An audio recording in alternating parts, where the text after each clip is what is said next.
No opening statement today. What's it like to sit in second place? And I know the standings aren't supposed to matter and all that kind of thing, and there's still a month to go, but it's got to be fulfilling. Yeah, very. Just proud of my team, proud of our players for what we've been able to do so far. It's been a very good first couple months of the season, maybe 3 months now.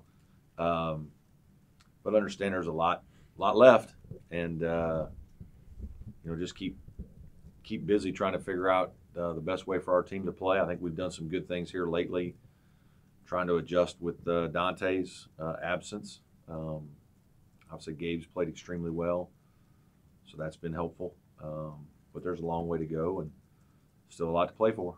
I know you were asked this question yesterday about Gabe, but what's been different about him that you've seen, and maybe you can elaborate a little bit more with us? I think there's just more confidence. I think it's just he's a more confident player. Shoots the ball with more confidence, plays the game with more confidence. The game has slowed down for him tremendously from his freshman and sophomore year. And there's some strength things there too. Just he's a bigger, stronger guy now. Can play longer and not be fatigued mentally and physically. But the biggest difference is just his confidence is,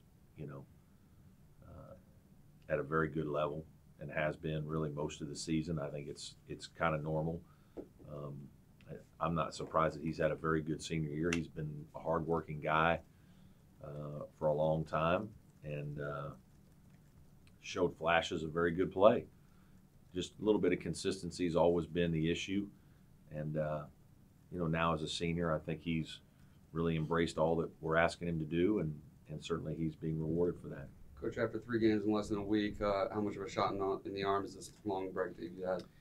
Yeah, it's been good. I don't know if it's been a long break, but we obviously got to take Sunday off, and kind of everybody just got to kind of enjoy the day, which sometimes you end up having a school day as your off day. You might take a Wednesday off with a Tuesday game, and everybody's back in the office at 7:30 in the morning. We're here all day, and players all have to go to class, so it doesn't really feel like a true off day sometimes. Whereas when you have a Sunday, guys can kind of relax, and staff can do some different things as well. So I think that part was really good.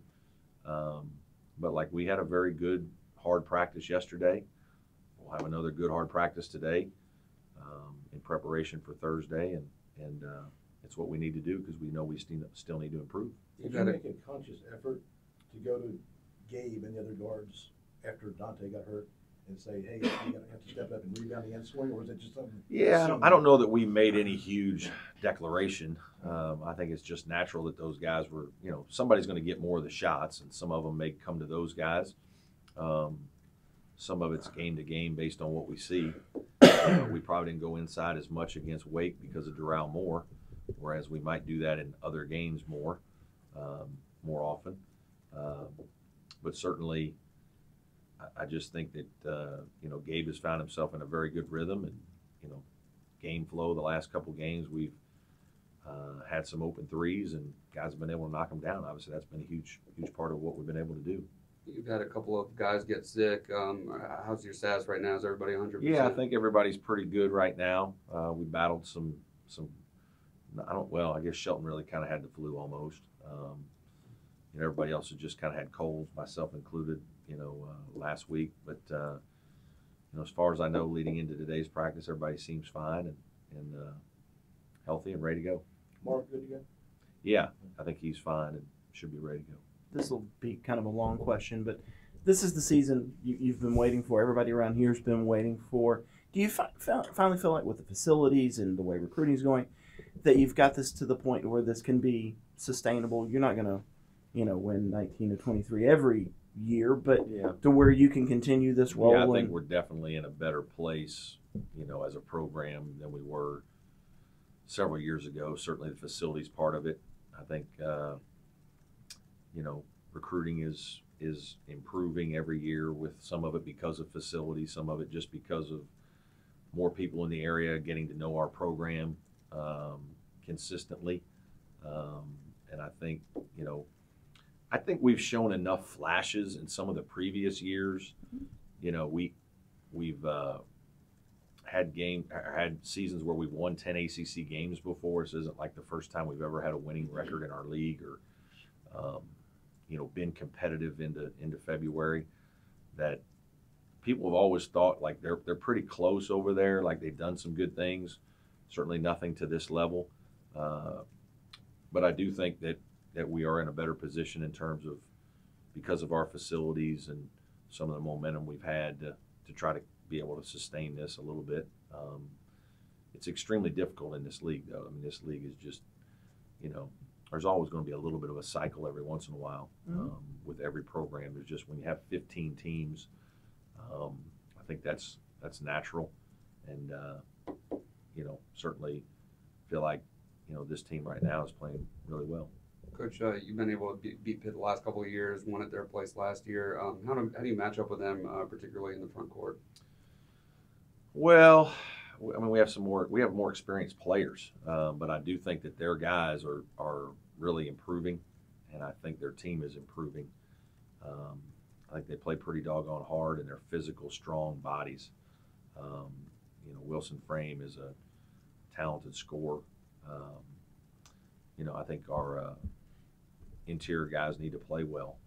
We've got to continue to push to get consistency and even more productivity out of Elijah and Mark and Amir and Malik and those guys.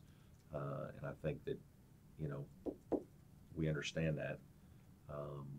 So I'm anxious to watch how we play here the next couple of weeks and see if that can happen. Do you sense that among your guys, because of the good work you've done to this point, maybe even some of the internal season priorities have changed, whereas it was, hey, let's try to do well in the ACC. Now you got a chance of like a double bye. Yeah, I don't know that we've talked a lot about anything other than continuing to just try to do well in our league. We know if we do well in our league that other things will be taken care of. So our guys have really, there hasn't been a lot of long-term talk in anything, even about our league. We certainly know where we are. We've talked about where we stand, and we've talked about having a great season once we started one. Really, after the non-conference, that there's no reason why we can't have a great season. And but the only way to do that is to continue to work really hard, have great preparation, great togetherness, and I think that we've talked a lot about those things. And I think our guys' focus has been on being prepared and what all goes into being prepared in terms of good practices, film sessions, taking care of your bodies, weightlifting, trainer, health, eating right, resting, and making sure that you feel good, and prioritizing basketball as a high place in your life. So I think our guys have done a good job of that, and obviously as we do well and have done well, we've talked about how there's more distractions because there's more media around. We talked about just coming back with school being in session. Once we got into the ACC a little bit, now we had more students around and all the things that go with that. So we talked more about those kinds of things than actual NCAA tournament bursts and all the rest. What's Gabe like off the court? What's his personality like? He's a competent guy who's bright, and he's a jokester sometimes. Has a good relationship with a lot of different people. One of the things that I think is great about Gabe is, he hangs out with people all over campus, other athletes, regular students. I mean, he's a Clemson guy that way. He's not just a basketball player and doesn't just, pigeonhole himself into hanging out with basketball players. We encourage our guys to get involved on campus and to make other friends and just be a regular student at times. And I think that's part of the process of growing up. And really, if you don't do that, I think you're missing out on the college experience. And I think there are some athletes that really just stay in a cocoon almost with their teammates and sometimes be sheltered.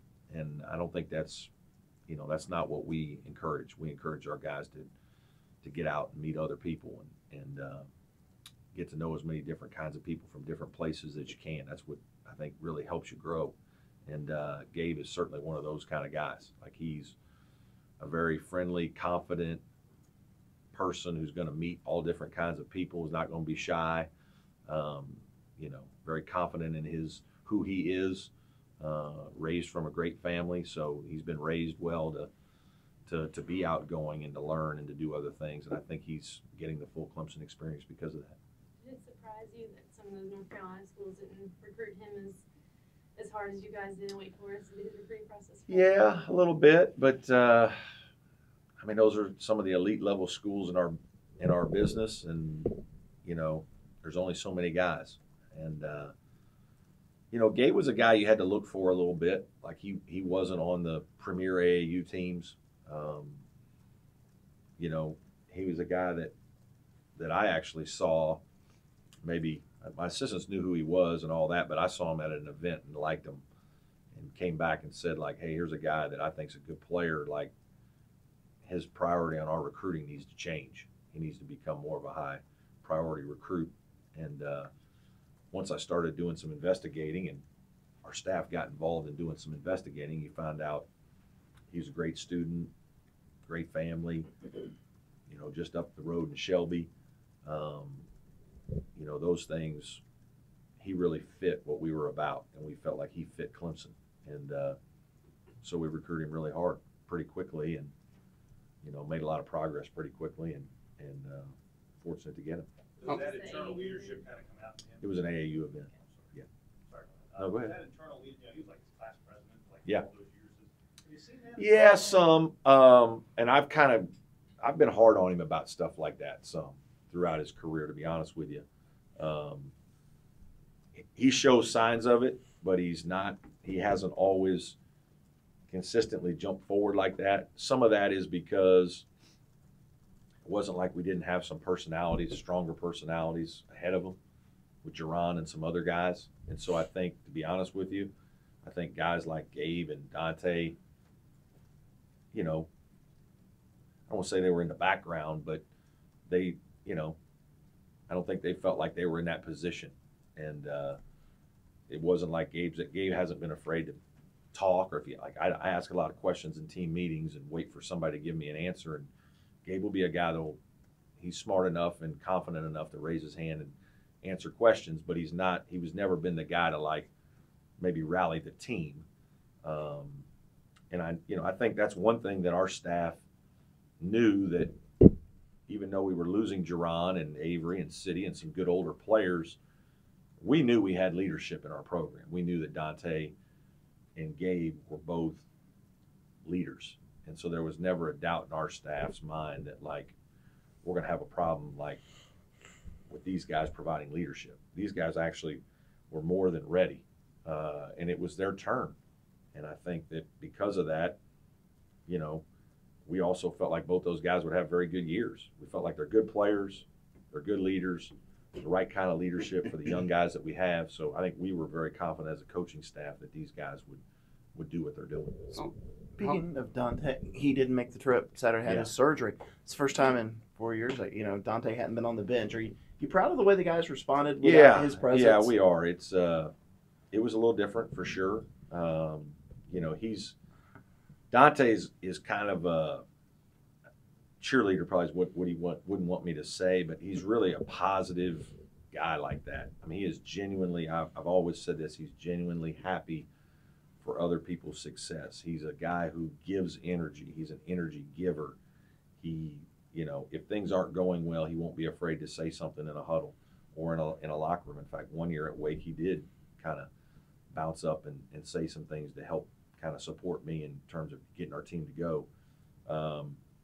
So yeah, it's always different not having him there, not having him on the court, but even on the bench that day.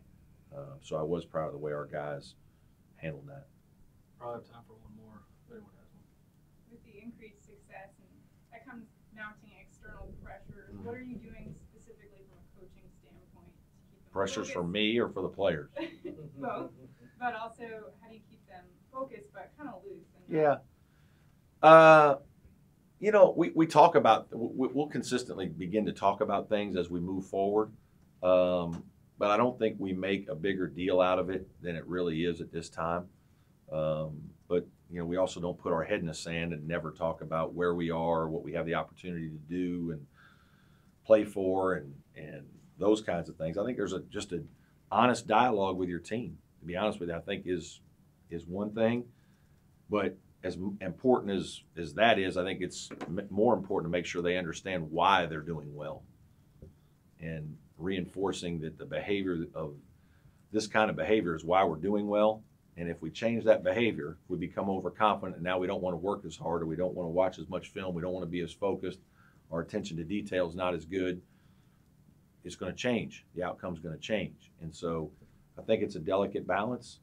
I think the only other thing would be is just, we don't change our practices, but I think we're smart about how we practice in terms of just, you know, when to be demanding and when to be encouraging and when to be light and when to be hard. And I think having a good feel for that is equally as important.